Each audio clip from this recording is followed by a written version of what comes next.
السلام علیکم ورحمۃ اللہ وبرکاتہ۔ الحمد للہ وکفی وسلام علی عبادہ الذین اصطفی، اما بعد فاعوذ باللہ السمیع العلیم من الشیطان الرجیم من ہمزہ ونفخہ ونفثہ۔ بسم اللہ الرحمن الرحیم۔ فبشر عباد الذین یستمعون القول فیتبعون احسنہ، اولئک الذین ھداھم اللہ واولئک ھم اولو الالباب۔ وقال تعالی وننزل من القرآن ما هو شفاء ورحمة للمؤمنین۔ وقال علیہ افضل الصلاۃ والتسلیم ان اللہ تعالی لم ينزل داء الا انزل له شفاء علمہ من علمہ وجہلہ من جہلہ۔ ناظرین، پروگرام دوائے شافی پیش خدمت ہے اور بارگاہ عزدی میں دعا ہے کہ اللہ تعالیٰ جو کچھ بھی ہم اس پروگرام میں بیان کریں، سنیں اور سمجھیں، اس پہ اللہ عمل کی توفیق کامل مرحمت فرمائے۔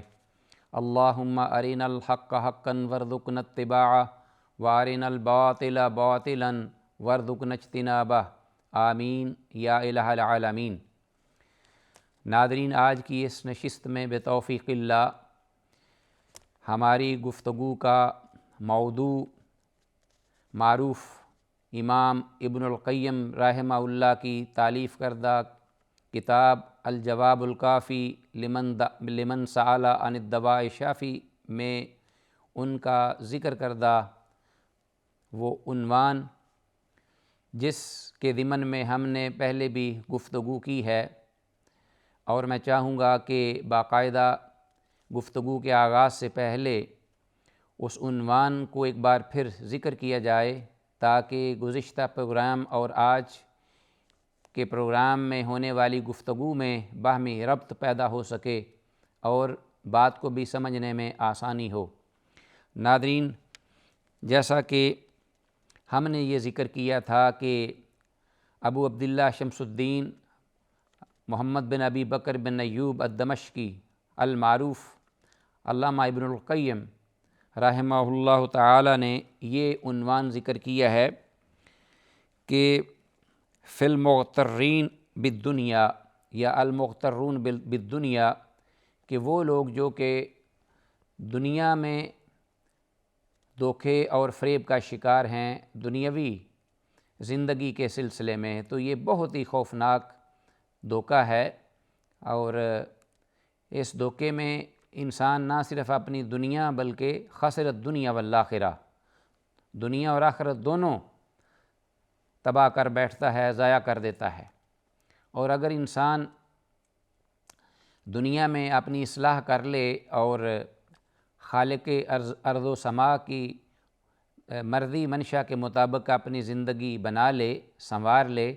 تو نہ صرف یہ کہ اس کی دنیا سنور جاتی ہے، درست ہو جاتی ہے، بلکہ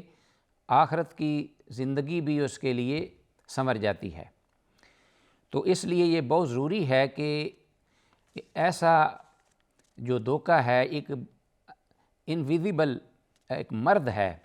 جس کی تشخیص بہت ضروری ہے، اور اس کے جو مضرات اور نقصانات ہیں ان کو بھی بیان کرنا بہت ضروری ہے تاکہ انسان بچ سکے ان امراض سے جو کہ نظر نہیں آتے، اور انسان لاشعوری یہ سمجھتا ہے کہ میں وَيَحْسَبُونَ أَنَّهُمْ يُحْسِنُونَ صُنْعًا، کہ میں بالکل ٹھیک جا رہا ہوں اور درست ہوں۔ تو اس سلسلے میں علامہ ابن القیم رحمہ اللہ نے جو یہ عنوان ذکر کیا، اس میں انہوں نے ذرا تفصیل سے بات کی ہے، کوئی گوشہ تشنا نہ رہے بات کرنے میں۔ تو اس سلسلے میں وہ لوگ جو دھوکے میں ہیں ان کی کچھ وہ باتیں یا گفتگو انہوں نے ذکر کی جو کہ اپنے تئیں وہ مطمئن ہوتے ہیں اور یہ باقاعدہ اس کا اظہار کرتے ہیں۔ اور ایک جو پوائنٹ تھا جس پر ہم بات کر رہے تھے، وہ ان لوگوں کے غلط فہمی کے سبب جو یہ کہتے ہیں کہ یہ دنیا کی جو بھی نعمتیں ہیں یا دنیاوی زندگی، یہ ایک سودا ہے ایسا کہ جو بالکل نقد ہے، اور آخرت کا سودا یا جو اس میں جو کہا گیا ہے یا وعدے دیے گئے ہیں وہ ایک بعد میں آنے والی چیز ہے، وہ نقد نہیں بلکہ ایک مؤخر چیز ہے۔ تو ہم یہ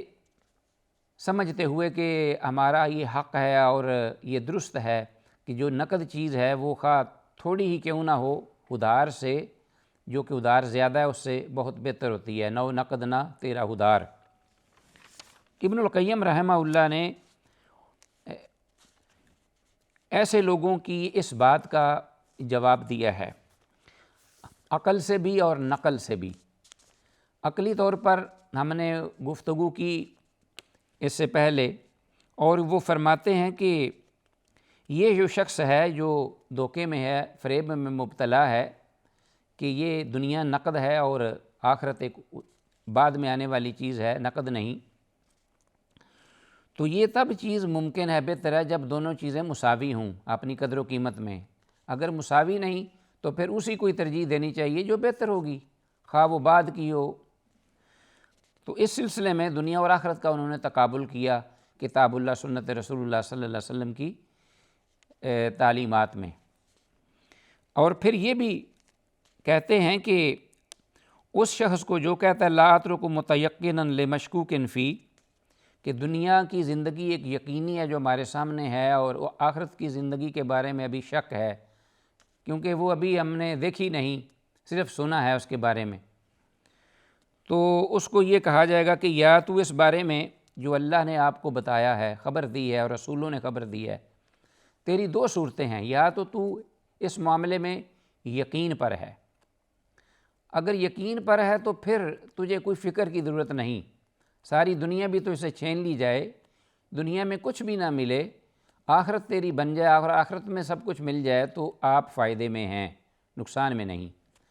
اور اگر آپ اس بارے میں شک میں مبتلا ہیں تو پھر انہوں نے اس کا علاج یہ کیا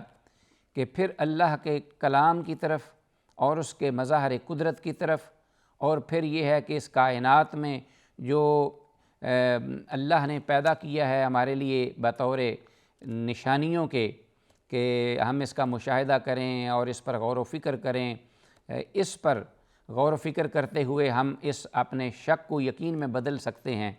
اور پھر اس کائنات کے بعد وہ پھر آتے ہیں کہ انسان کی اپنی یہ جسمانی چھوٹی سی کائنات ہے، جسم باڈی سر سے پاؤں تک، ہیڈ ٹو فٹ، اس پر بھی وہ اگر غور و فکر کرے تو حقیقت کو پانے کے لیے اس کو بہت ساری چیزیں ایسی مل جائیں گی۔ تو اس سلسلے میں انہوں نے قرآن حکیم کی یہ آیت مبارکہ کا ذکر کیا ہے، اعوذ باللہ من الشیطان الرجیم وفی انفسکم افلا تبصرون، یہ سورہ الذاریات ہے، تو جس میں یہاں سے آغاز ہوتا ہے، اور اس میں اس آیت مبارکہ میں بھی یہ بھی ذکر ہے کہ وفی الارض آیات للموقنین، کہ اس زمین میں یقین کرنے والوں کے لیے بہت ہی نشانیاں ہیں، عبرت کے لیے، نصیحت کے لیے،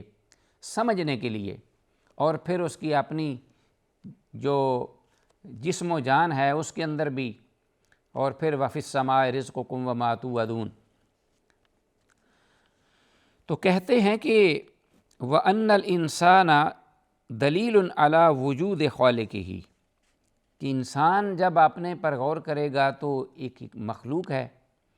تو مخلوق ہوتی ہی تب ہے جب کوئی خالق ہو۔ خالق کو کہا ہی خالق اس لیے جاتا ہے کہ اس کی مخلوق ہوتی ہے، اس کے اندر پیدا کرنے کی صفت موجود ہے ازل سے، تو اس لیے وہ خالق ہے۔ اور مخلوق کا ہونا یہ دلیل ہے کہ خالق بھی موجود ہے، کیونکہ بغیر خالق کے مخلوق ہو ہی نہیں سکتی۔ اب ہم کوئی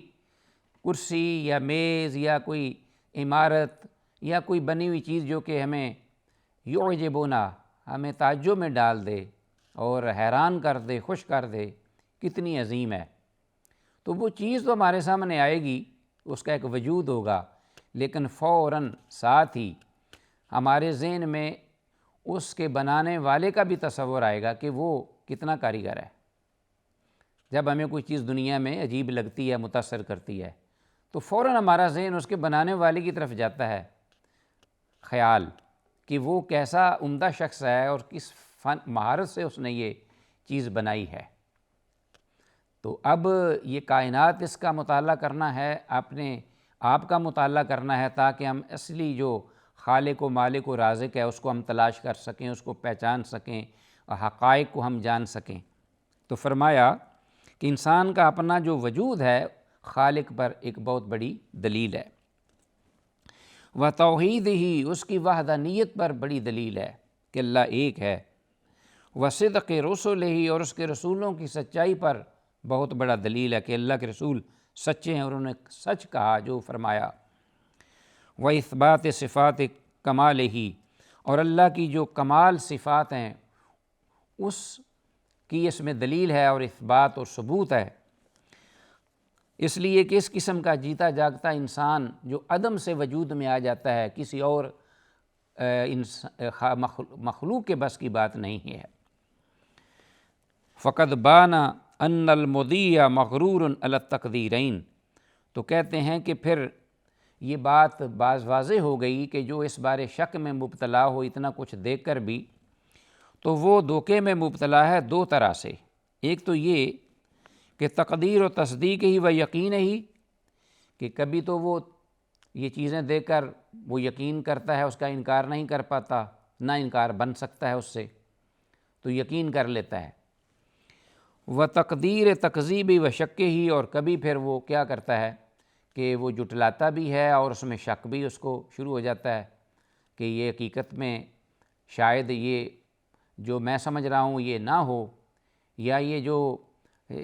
چیزیں ہیں اس کا خالق مالک جو ہے وہ نظر نہیں آتا۔ تو یہاں تک اس کو خیالات آتے ہیں کہ وہ شک میں مبتلا ہو جاتا ہے اور کذب بیانی شروع کر دیتا ہے۔ اس بارے میں علامہ موصوف رحمہ اللہ وہ فرماتے ہیں کہ فَإِن قُلْتَ، کہ اے سائل اگر تو اس بارے میں تعجب کرتے ہوئے سوال کر بیٹھے، پوچھ لے کہ کیف یجتمع التصدیق الجازم الذی لا شک فی بالمعاد والجنت والنار، یہ کیسے ممکن ہے کہ ایک شخص جو ہے ایک وقت میں تصدیق کرتا ہے کہ یہ بات بالکل صحیح ہے، درست ہے، حقیقت ہے، جیسا کہ آج کل عام جو اہل اسلام ہیں ان کا یہ طرز عمل ہے کہ جب ان سے پوچھا جائے ہاں جی فسق و فجور میں مرتکب لوگ، معاصی میں، اللہ کی نافرمانی میں، وہ ان سے بھی اگر آپ یہ سوال کریں جو مسلمان ہوں کہ اللہ کے بارے میں آپ کا کیا خیال ہے، جنت دوزخ کے بارے میں، یوم معاد، یوم الحساب، یوم الحشر، اس کے بارے میں آپ کیا کہتے ہیں، تو فوراً وہ جواب دے گا کہ ہے بالکل ٹھیک ہے، میرا یقین ہے، میں اس کو مانتا ہوں۔ اب یہ اس کی یہ تصدیق جازم بڑی یعنی ٹھوس طریقے سے اس کی سچائی اور اس کی حقیقت کو بیان کرے گا اور اس میں کوئی شک و شبہ نہیں۔ لیکن ساتھ ہی وہ شخص یہ کہتا ہے کہ حیران میں اس بات پہ ہوں کہ ایک طرف تو وہ تصدیق کر رہا ہے اور وَيَتَخَلَّفُ الْعَمَلِ، لیکن ساتھ ہی کیا ہے کہ اس کا عمل دیکھو فسق و فجور کا مرتکب ہے، جیسا کہ کل نہ مجھے موت آئے گی، نہ کوئی حساب و کتاب کا دن ہے، نہ ہی بدلے کا یا جنت دوزخ کا کوئی معاملہ ہے، اس طرح کی وہ زندگی آزاد وہ گزار رہا ہے کہ اس کے سامنے گویا کہ اس دنیا کے علاوہ کوئی اور چیز ہے ہی نہیں مطمع نظر، دنیا ہی اکٹھی کرنے میں لگا ہوا ہے اور اس کی نعمتوں میں پڑا ہوا ہے، بل لجوا فی عتو و نفور، جس طرح کہ اللہ رب العالمین نے فرمایا۔ تو اس بات پہ وہ حیران ہے کہ یہ کیسے ممکن ہے کہ ایک مسلمان ایک طرف یہ بھی کہے کہ یہ ہر چیز حقیقت ہے اور حقیقت سچائی ہے، درست ہے، اور دوسری طرف اس کا عمل اس کو جھٹلا رہا ہے، اس کی تکذیب کر رہا ہے، گویا کہ اس بارے میں وہ شک میں مبتلا ہے کہ پتہ نہیں یہ معاملہ ہوگا یا نہیں ہوگا، چلیں ہم دنیا میں تو پہلے جو حقیقت میں نقد چیز ملی ہوئی ہے اس سے تو فائدہ اٹھائیں۔ تو یہ ہے صورتحال اکثر لوگوں کی اگر ان کی عملی زندگی کا جائزہ لیا جائے تو کہتے ہیں کہ یہ کیوں ہے، جواب میں علامہ موصوف رحمہ اللہ نے یہ بات ذکر کی اور وَهَلْ فِي الطَّبَاعِ الْبَشَرِيَّةِ، سائل سوال کرنے والا مزید یہ کہتا ہے کہ کیا ایک بشر آدمی جو ہے اس کی جو فطرت ہے، نیچر، اس سے ہم یہ توقع کر سکتے ہیں کیا کہ ان یعلم العبد انہ مطلوب غدن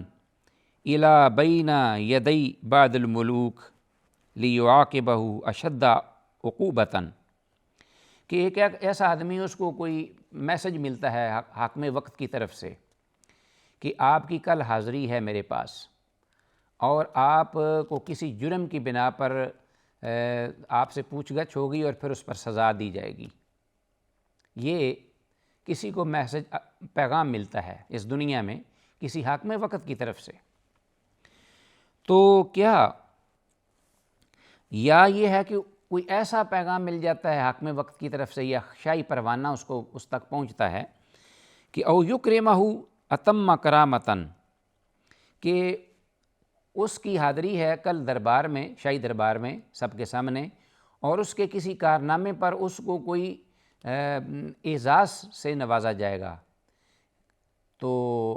عزت و تکریم اس کی ہوگی، شاہی جو فرمان ہے اس میں یہ اس کو اطلاع دی جائے۔ تو ناظرین ذرا یہ دیکھیے، سوال کرنے والا بالکل بجائے وہ کہتا ہے کہ اگر کسی شخص کو اس طرح کے پیغامات ملتے ہیں تو پھر وہ ان پیغامات کو دیکھ کر کیا وہ بالکل اس پر توجہ نہیں دے گا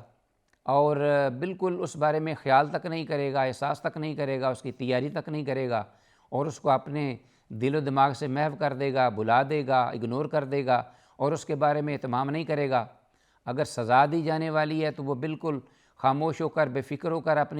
اپنے معاملات میں لگا رہے گا، یا عزت و تکریم سے نوازا جانے والا ہے شاہی دربار میں سب کے سامنے، تو وہ اس کے لیے اہتمام اور تیاری نہیں کرے گا؟ تو بڑی عجیب بات ہے۔ دنیاوی ملوک یا بادشاہوں سے ایسا میسج پیغام مل جائے تو اس کی تو جو رات دن وہ ایک کرے گا اس کے اہتمام کے لیے۔ تو انشاءاللہ یہ بات علامہ موصوف رحمہ اللہ اس کا آگے جواب دیتے ہیں، یہ کوئی سائل کا سوال ہے۔ تو ناظرین انشاءاللہ آئندہ ہمارے پروگرام میں علامہ موصوف کا یہ جواب اس کا ذکر کریں گے بتوفیق اللہ سر دست۔ جو کچھ کہا ہے، سنا ہے، دعا ہے کہ اللہ اس کو سمجھنے، اس پہ عمل کی توفیق دے۔ السلام علیکم ورحمۃ اللہ وبرکاتہ۔